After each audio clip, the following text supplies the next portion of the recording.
네, 더 이슈입니다. 오늘 시장에서 가장 주목하고 있는 이 이슈를 다뤄볼 텐데요. 바로 보시죠.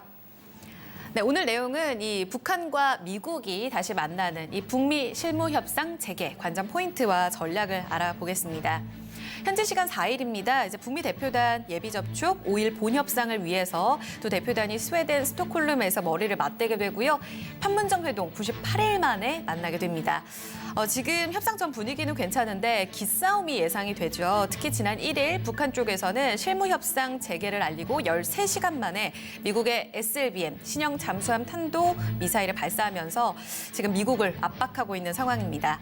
영국이나 프랑스, 독일 쪽에서는 이 발사로 인해서 유엔 안보리 소집을 요구한 상황인데 트럼프 대통령은 이번에도 반응이 좀 잠잠합니다. 북한의 발사에도 불구하고 곧 북한과 대화를 이어가겠다라고 입장만 계속 이어가고 있습니다. 최대한 판을 깨지 않고 대화를 하겠다라는 내용인데 과연 그럼 이 자리에서는 어떤 이야기가 오갈지 대북주 전략까지도 함께 살펴보죠. 전화 연결부터 해보겠습니다. 원코리아 센터 곽길섭 대표 연결되어 있습니다. 대표님 안녕하세요. 네, 안녕하세요. 네, 정말 기대가 됩니다. 일단 예비 접촉과 본협상 우리가 주말 사이에나 뉴스를 받아들 텐데 과연 어떤 이야기가 오갈까요? 네, 양측 모두 그동안의 그 새로운 셈법, 새로운 방법을 가져왔고요.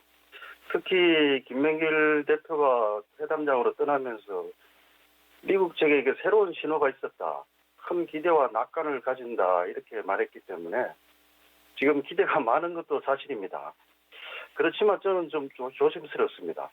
이 같은 그 외교관들의 발언은 그 상대를 압박하기 위한 선전전 차원이 좀 강한 거거든요. 좀 그런 차원에서 성급한 기대는 좀 자제하는 게 좋을지 않을까 이렇게 생각이 들고요.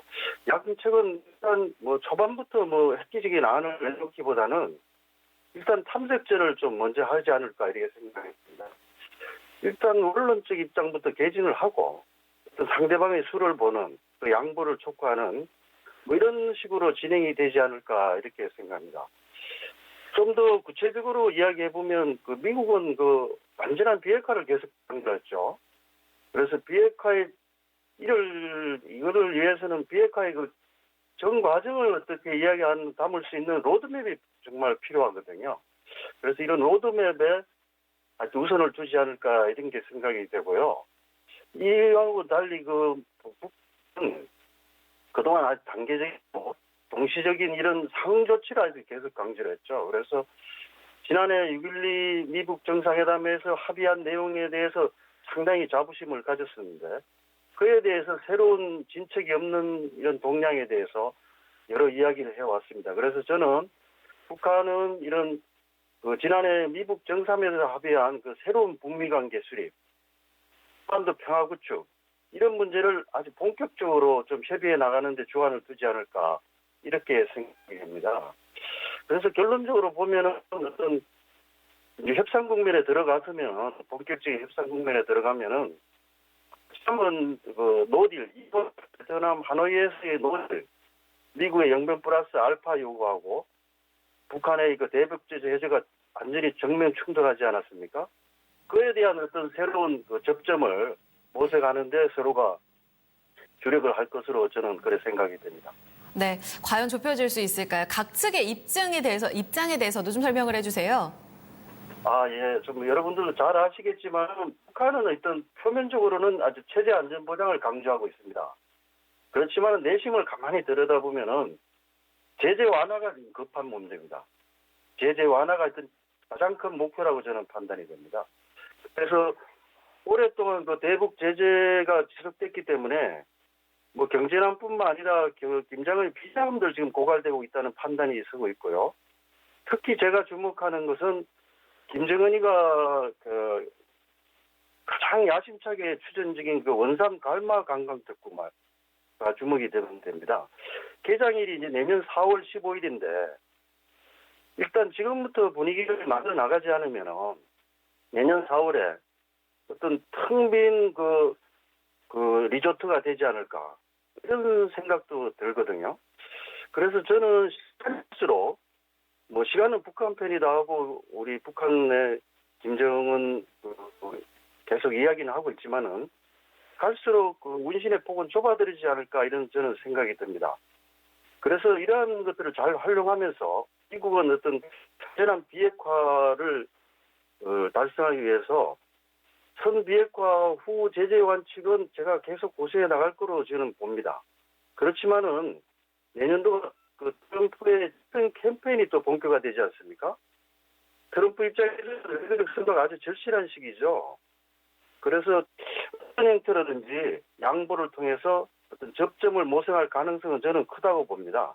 그래서 대북 제재의 근간은 흔들면 안 된다 이런 선을 유지하면서도 조건부로 유연성을 보이고 어떤 면에서는 우리 정부가 요구하고 있고 유엔 제재에서도 어느 정도 비껴나 있는 금강산 관광 재개를 어떤 협상 카드로 고려하고 있을지 않을까 이런 생각도 해봅니다. 네, 일단은 북한이 가장 원하는 그림을 위해서 지금 압박을 하고 있는데 이번에도 실무 협상 재개 직후에 SLBM을 발사하면서 뭔가 전략적으로 우위를 점하려는 그런 움직임을 보였잖아요. 벌써 13번째거든요, 올해 들어서. 이번에 발사가 북미 협상의 큰 틀에서 좀 차질 없을까요? 예, 북한은 지금 핵 개발부터 비핵화 협상까지 어떤 대전략, 어떤 체제를 안전 보장을 협상을 하는 그런 대전략을 가지고 하기 때문에 이런 협상을 또 그런 장소로 활용한 그런 면이 강하거든요. 그래서 우리는 협상이 되면 조금 하재를 하고 이렇게 했는데 북한은 항상 협상을 임박해서는 더 큰 요구를 하고 더 큰 도발을 하는 일상화되어 있죠. 그래서 이번 차원에서 저는 두 가지 측면에서 이해가 됩니다. 가장 먼저 그 전략적 차원인데요. 무기화 차원입니다. 어떤 잠수함 탄도미사일은 기동이 엄밀하고 사거리도 2,000km 이상이 되기 때문에 그야말로 최첨단 전략 무기입니다. 통칭해서 게임 체인저죠. 트럼프가 이거 스몰싱이라고 규정한 단거리 탄도미사일하고는 차원이 전혀 다른 무기입니다. 그래서 한국하고 일본은 물론이고 미국 본토까지도 공격할 수 있는 무기죠. 그래서 이런 무기는 회담이 시작되면 실험을 할 수가 없습니다. 지금이 마지막 타이밍이라고 판단했을 거라고 생각이 됩니다. 또 다른 측면은 우리 그림들께서도 말씀하셨지만은 어떤 협상력을 강화시키는 데 굉장히 효과가 있거든요.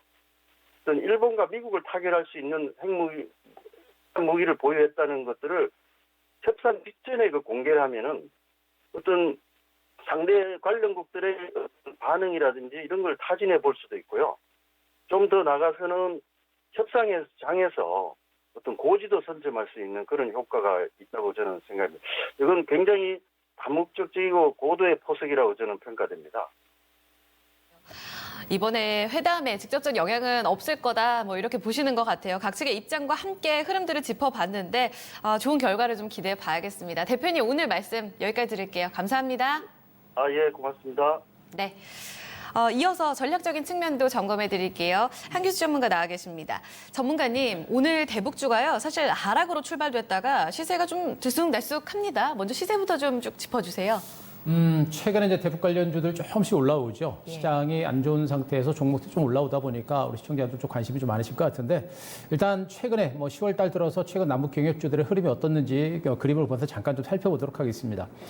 일단 10월 달 들어서 어제 그저께까지겠죠. 한 2거래일 정도까지 봤을 때 남북 경협주들의 대표적인 종목들, 철도 관련주라든가 개성공단 관련주, 그리고 전기, 성적 관련주들, 건설주, 그리고 시멘트 관련주, 자원개발 관련주, 비료 관련주 이렇게 대표적인 섹터를 이렇게 나눠서 종목들을 봤는데요. 자, 일단 제일 위에 있는 까만색 선을 보인 종목이 이제 부산산업이라는 종목이고요. 지금 오른쪽에 빨간 박스를 친 부분이 이제 10월 달 시세입니다. 그러니까 10월 들어서도 부산산업과 좋은 사람들, 그러니까 분홍색 선이 좋은 사람들인데 이 두 개 종목이 10월 달 들어서 상당히 강한 시세를 뿜어냈고요. 나머지 선도전기라든가 또 특수건설, 아난티, 현대 시멘트 같은 이런 종목들은 소폭의 반등세를 기록하면서 전반적으로 남북 경협주들이 10월 달 들어서도 반등은 시도가 되고 있습니다만 아직은 특정 종목 중심의 선별적인 반등 장만이 좀 더 진행이 되는 이런 흐름이 나오고 있습니다. 이렇게 이제 남북 경협주들 반등세를 보이고 있는 것은 아시다시피 이제 북미 간이 이제 오늘 5일에 비핵화 실무회담을 진행을 한다라는 그런 얘기고 얼마 전까지는 말만 나왔습니다만 이제는 장소까지 정해졌죠. 스웨덴 스톡홀름에서 회담 장소가 정해진 상태입니다. 그리고 실질적인 실무회담이 진행이 되고 있는 이런 상태. 상태이기 때문에 그에 따른 가장 큰 수혜주가 뭔가라는 그런 기대감을 가지고 벌써부터 부산산업과 좋은사람의 주가가 상대로 강한 흐름이 나왔고요. 그리고 이제 개성공단 관련주라든가 북미 간의 실무회담이 진행이 되면서 서로 양보를 할 때 가장 먼저 부각이 될 수 있는 부분이 어떤 부분인가? 바로 이제 개성공단이라든가 금강산 관광, 철도 관련주가 가장 먼저 부각이 될 수 있는 부분들이기 때문에 이들 종목들이 10월 들어서도 먼저 반등세가 좀 더 나오고 있는 것으로 보시면 되겠고요. 하지만 전반에 걸쳐서 8월 초를 기준으로 봤을 때 남북경협주 전반에 걸쳐서는 그런 상승세가 나타났습니다.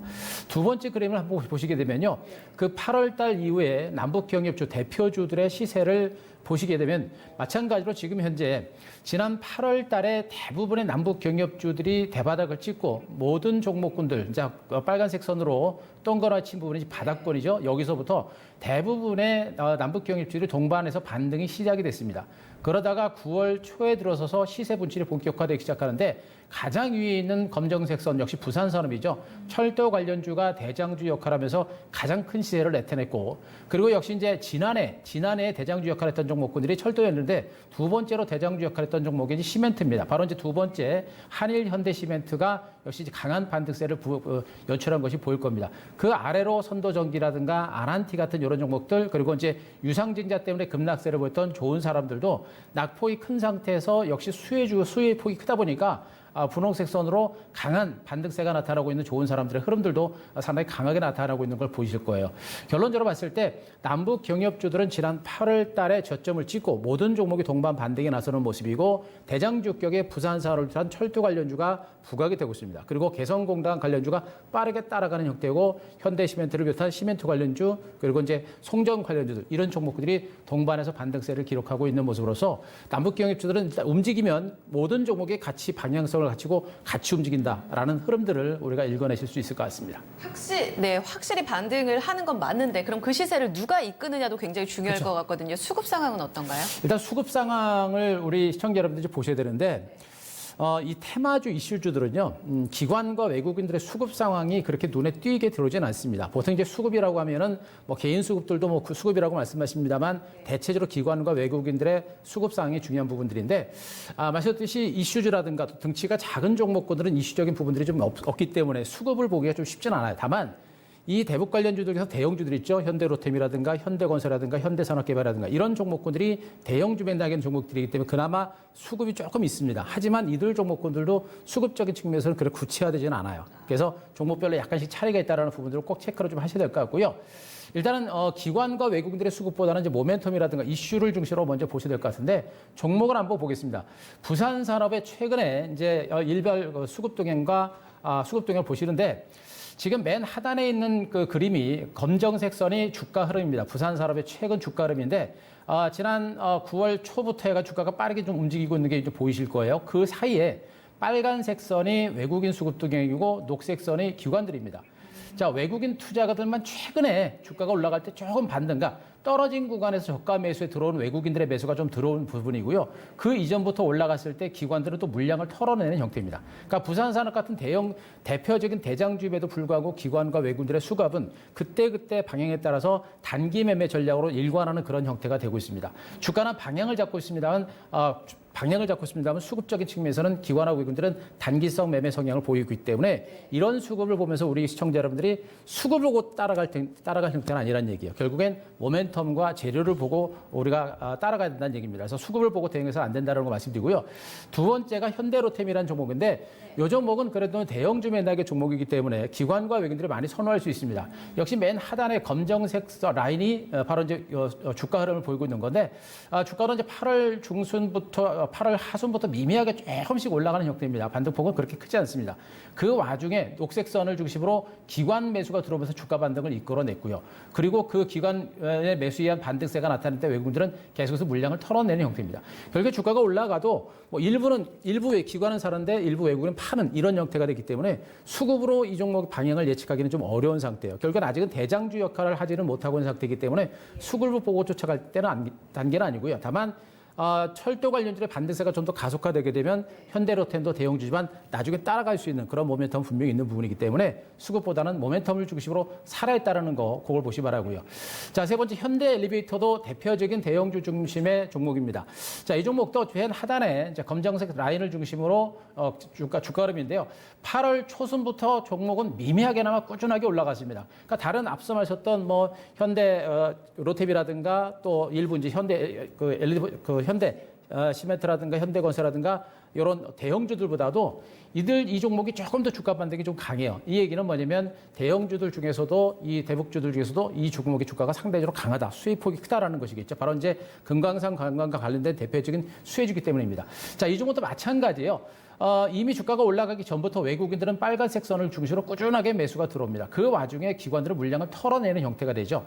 마지막으로 최근에 이제 9월 중순 정기에 들어서 기관들이 강하게 들어오는 와중에 외국인들은 이제 매수세가 좀 위축되면서 살짝 물량을 털어내는 이런 형태가 반복이 되고 있습니다. 결국에 이 종목의 주가도 중장기적으로 바닥권에서는 기관하고 외국인들이 물량을 잡고 있는 상태이긴 합니다만 주가가 좀 어느 정도 올라가니까 물량을 털어내는 형태가 되고 있죠. 이 이슈에 따라서 단기 매매를 하고 있다는 얘기입니다. 그래서 이들 종목들도 수급을 따라서 움직이면 안 되고 말씀드렸죠. 모멘텀이 살아있습니다.